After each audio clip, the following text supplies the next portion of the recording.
Priya and Daniel earn the same income, in the same city. 5 years later, Daniel is £41,000 richer, and Priya still doesn't know why. Same deposit, same mortgage rate, same 5 years. The difference was never about the house, it was about the street. Priya bought a flat for £230,000 in an area with no zoning protection, new developments approved constantly, density increasing every year. Daniel bought a house for £240,000, 10,000 more, in a conservation area with strict planning restrictions. Priya's flat is worth £241,000 today. Daniel's house is worth £312,000. Nobody explained this to either of them when they signed. By the end of this video, you'll know the exact zoning question that explains a £41,000 gap and the one document that tells you the answer before you sign. Meet Priya, 31 years old. Marketing coordinator. Bought based on price per square foot. Never asked about zoning. Meet Daniel, 33 years old. Operations analyst. Spent 2 hours at the local planning office before he signed anything. Priya did everything she was told to do. She saved a deposit. She got pre-approved for a mortgage. She compared price per square foot across 6 different flats. She picked the one that gave her the most space for her budget. Nobody told her to check the local zoning designation. Her mortgage broker didn't mention it. Her solicitor's search covered title and boundary, not development risk. Her estate agent described the area as up and coming, which, it turned out, was doing a great deal of quiet work in that sentence. Up and coming meant the local council had approved planning permission for 2 new high-density developments within 400 metres of her flat in the 18 months before she bought. A third was approved 8 months after she moved in. Each new development increases supply in the immediate area. Increased supply, all else being equal, suppresses price growth. This is not speculation. This is how local property markets behave when density increases faster than demand. Priya's flat has technically increased in value, £230,000 to £241,000. £11,000 over 5 years, less than the rate of inflation over the same period. In real terms, she has lost money. She has never connected this to the 3 planning applications approved near her building. She assumed property just goes up and was confused when hers barely moved. Daniel never assumed anything. He checked the zoning designation of every property he considered before he made an offer on any of them. Priya checked the kitchen. Daniel checked the planning portal. Nobody hands you a zoning explainer when you view a property. Estate agents are not required to disclose development pipeline risk. Most buyers have never heard the term zoning designation used in relation to their own purchase. There are 4 things Priya never checked. Each one was publicly available before she signed. First, the zoning ceiling. What your area is legally allowed to become, and what that does to your appreciation rate. Second, the development pipeline. What's already been approved nearby that hasn't been built yet. Third, the conservation premium. Why restricted areas often appreciate faster despite costing more up front. Fourth, the street level comparison. How 2 streets 400 metres apart can diverge by tens of thousands of pounds over 5 years. Let us begin. Every property sits inside a zoning designation, whether the buyer knows it or not. Zoning determines what can legally be built on and around a piece of land. Residential density limits, building height restrictions, commercial conversion rules, conservation area status. These are not abstract planning concerns. They are the single largest determinant of long-term property appreciation that almost no buyer ever checks. Priya's flat sits in an area zoned for high-density residential development with no height restriction and no conservation status. This means legally the council can approve new apartment blocks, increased density conversions, and infill development on almost any available plot in her immediate area, with very few restrictions. This is not a hypothetical risk. It is the exact mechanism that has been operating since before she bought. In the 4 years before Priya's purchase, the local council approved planning permission for 1,140 new residential units within a 1 kilometre radius of her building. In the 5 years since, an additional 620 units have been approved, with 310 already completed and occupied. Every one of those units represents additional supply competing directly with Priya's flat. More supply, without a matching increase in demand, suppresses price growth. This is not a theory about her specific market.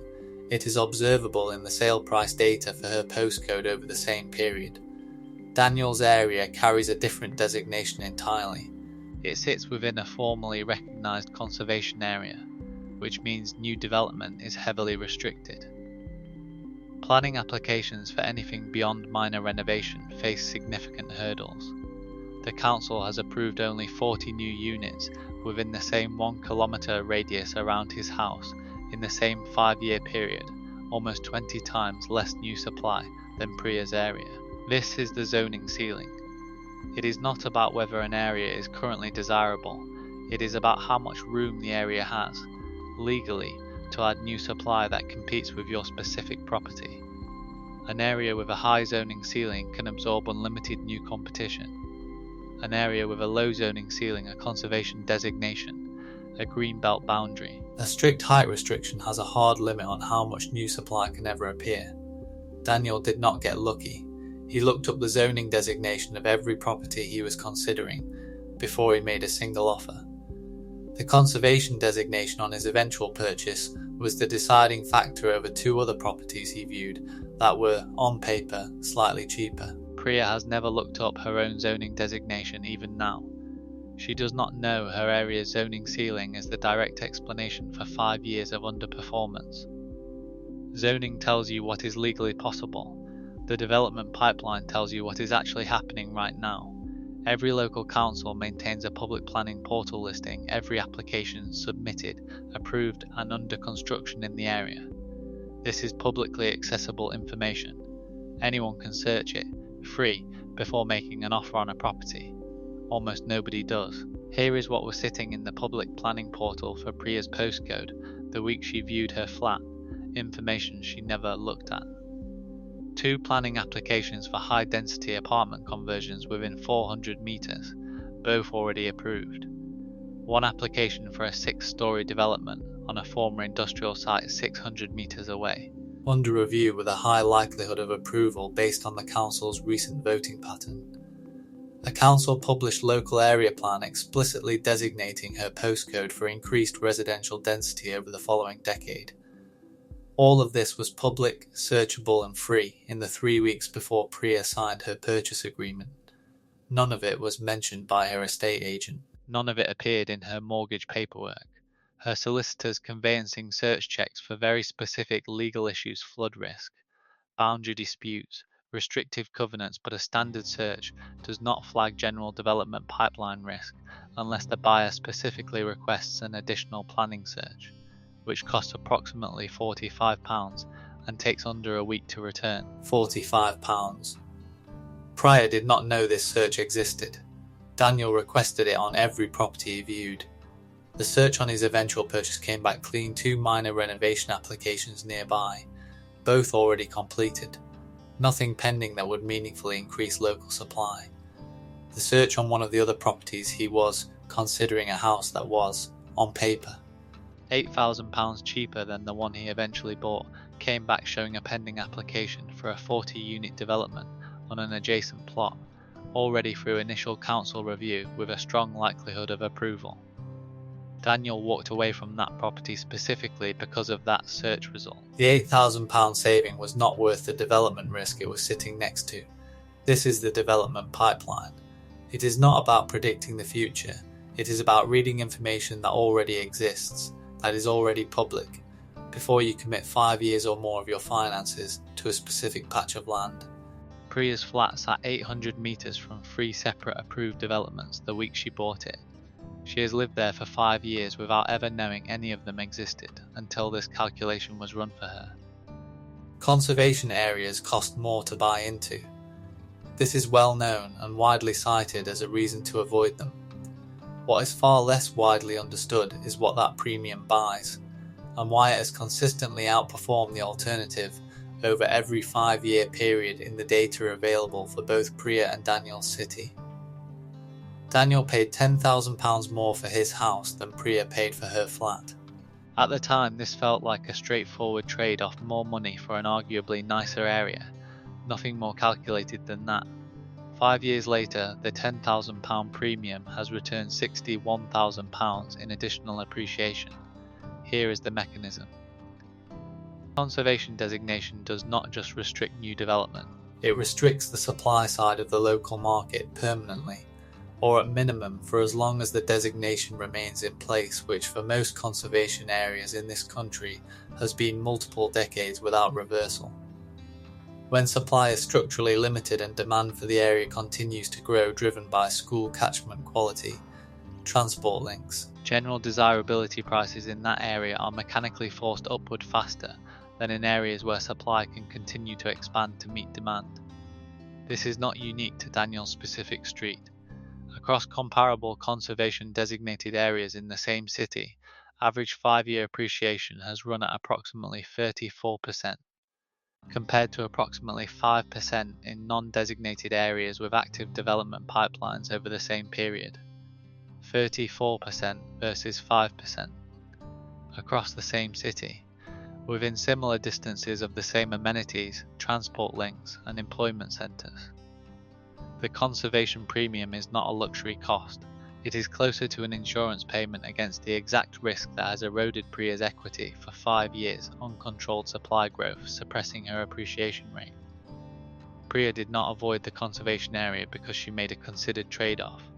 She avoided it because the price per square foot was higher, and nobody explained why. Daniel paid the premium deliberately, after calculating what the protected zoning status was likely to do to long-term appreciation, based on comparable historical data for similar designations in the same city. He was not guessing. The data on conservation area performance versus non-designated area performance is publicly available through land registry price paid data. Filterable by postcode and zoning status, free, for anyone willing to spend an afternoon pulling the numbers before they buy. Priya has never run that comparison, even retrospectively. She still does not know that the conservation premium she avoided paying 5 years ago has cost her £51,000 more than it would have cost to pay it. 2 streets, 400 metres apart, in the same city can diverge by tens of thousands of pounds over 5 years. This is not an exaggeration built for a video, it is Priya and Daniel's actual situation. Most property advice operates at the city level, or at best the postcode level. Birmingham is a good place to buy. This postcode has strong transport links. This level of analysis misses the mechanism almost entirely. Zoning designations, and therefore appreciation potential, can change dramatically over distances as small as a few hundred metres. One side of a road can sit inside a conservation area boundary. The other side, technically the same neighbourhood by any informal description, can sit just outside it, with completely different development rules. This is precisely Priya and Daniel's situation. Their 2 buildings sit 1100 metres apart. By any conversational description, they live in the same area. A street-level zoning comparison tells a completely different story. Here is how to run this comparison yourself, on any property you are considering, in under 30 minutes. Pull up your council's interactive planning map. Every UK council publishes one, searchable by postcode, completely free. Identify the specific zoning designation for the exact property, not the general area. Then check the designation for streets within a half-mile radius in every direction. Note where the boundaries sit. A property 80 metres inside a conservation boundary carries entirely different appreciation characteristics than a property 80 metres outside it, even though an estate agent's listing would describe both as the same neighbourhood. Then check the development pipeline specifically for that zoning pocket, not the wider postcode, the exact designated area your property sits inside. This is the level of specificity that explains why Priya and Daniel, 1100 metres apart, ended up £41,000 apart in equity after 5 years. Daniel ran this comparison across 4 candidate properties before he made an offer on any of them. It took him one Saturday afternoon. He has never described it as difficult, only as a step nobody had ever told him to take. Priya viewed 6 flats and chose based on layout and price per square foot.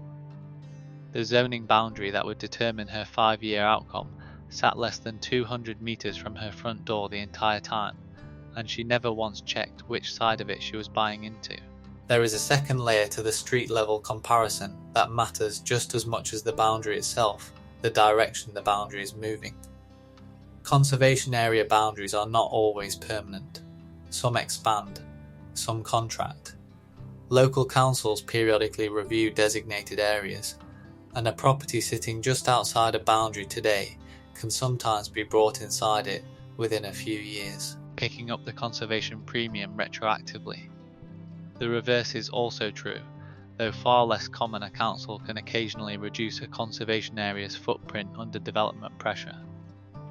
This information is also publicly available through council meeting minutes and local plan consultation documents, both searchable on the same planning portal used for the other 3 checks. It takes longer to find closer to an hour than 10 minutes, but for anyone planning to hold a property for more than 5 years, it is worth knowing whether the boundary near a prospective purchase has been under recent review. Daniel found during his Saturday afternoon search that the conservation boundary near his eventual purchase had been the subject of a successful expansion proposal 2 years before he bought, meaning the area had recently moved from unrestricted to restricted, with appreciation data already beginning to reflect the change before he ever signed. He was not buying into an established premium. He was buying into one that had just begun, at a price that had not yet fully adjusted to reflect it. This is the kind of detail that a price per square foot comparison will never surface.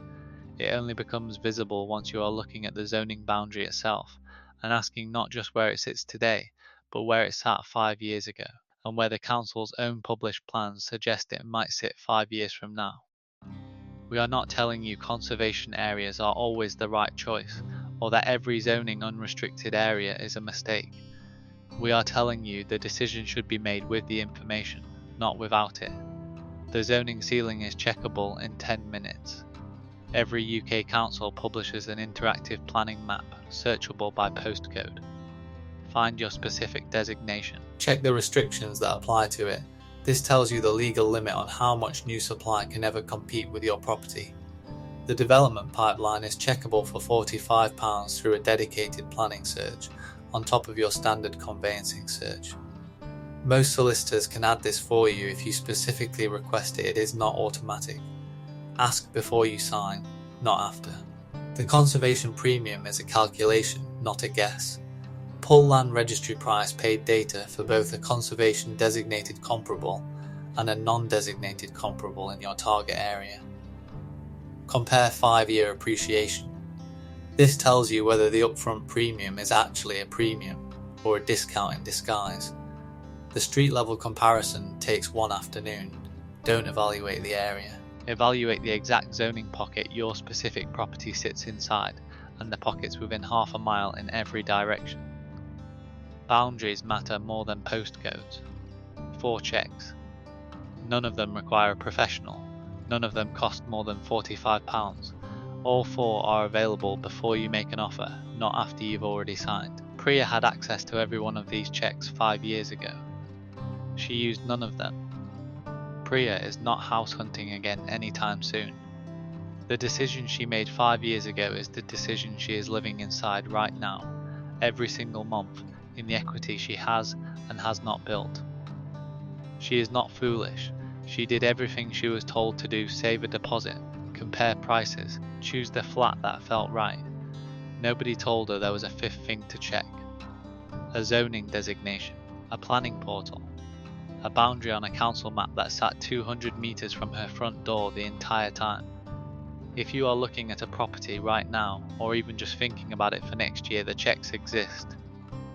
They are free, or close to it. They take an afternoon, not a lifetime. Daniel is not smarter than Priya. He spent one Saturday running 4 checks most buyers have never heard of. That Saturday is currently worth £41,000. Now you know where to look. Before you make an offer on any property, run the 4 checks: zoning designation, development pipeline, conservation premium comparison, street level boundary check, 1 afternoon, under £50 total. Available on every UK council's public planning portal, right now, for free. There's a zoning checklist linked in the description that walks you through all 4 steps with the exact search terms to use on your local council's planning portal. Subscribe, the next one goes deeper.